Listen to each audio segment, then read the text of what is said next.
ডিফেন্সে যারা জব করে তারা কিন্তু যখন কোয়ার্টারে থাকি কিংবা হচ্ছে আমরা ফ্যামিলি মেম্বার যারা যারা ফ্যামিলি বাড়ি থেকে নিয়ে আসে, অনেক জায়গার অনেক এলাকার মানুষ কিন্তু একসাথে থাকা হয়।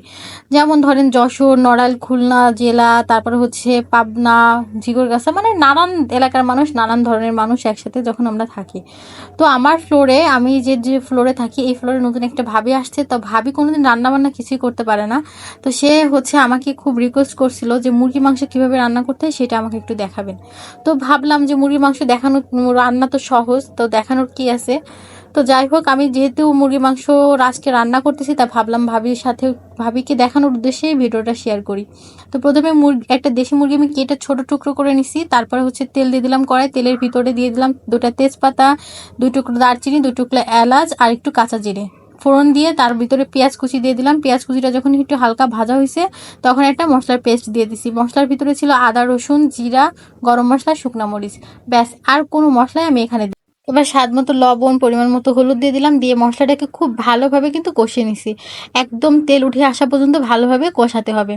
তো যাই হোক, যেটা বলছিলাম, কষানো হয়ে গেলে কিন্তু মাংসটা ঢেলে দিয়ে মাংসের সাথেও মশলাটা আমি কিছুক্ষণ কষিয়ে নেব। আর যে কথা বলছিলাম, তো ভাবিটা হচ্ছে জানে না রান্না বান্না, সে কিছুই পারে না। সে সব ধরনের মশলা, জয়ফল, জয়ত্রী বলেন, এলাচ, দারচিনি, লবঙ্গ সব কিছু একসাথে ভেজে গুঁড়ো করে রাখছে।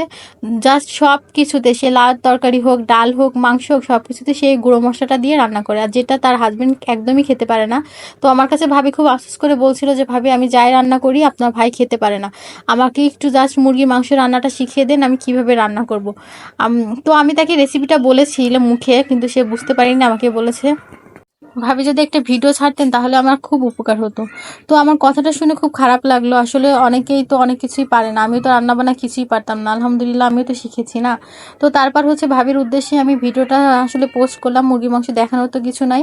তো তারপরে যে মুরগির মাংসটা সিদ্ধর জন্য আমি পরিমাণ মতো পানি দিয়ে দিয়েছিলাম। মুরগির মাংসটা যখন সিদ্ধ হয়ে গেছে তখন হচ্ছে এই যে ভালো করে কষিয়ে নিচ্ছি। দেশি মুরগি যেহেতু সিদ্ধ হতে একটু সময় লাগে, তাই পানির পরিমাণটা একটু বেশি দিয়েছিলাম।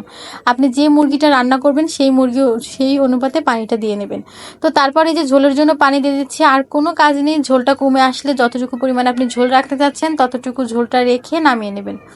এভাবে রান্না করলে কিন্তু সব কিছুই ভালো লাগে। আর সব কিছুতে আসলে অতিরিক্ত মশলা ভালো লাগে না। যার যার যেটাতে যতটুকু মশলা প্রয়োজন সেটাতে ততটুকু মশলা দিলেই কিন্তু ভালো লাগে খেতে।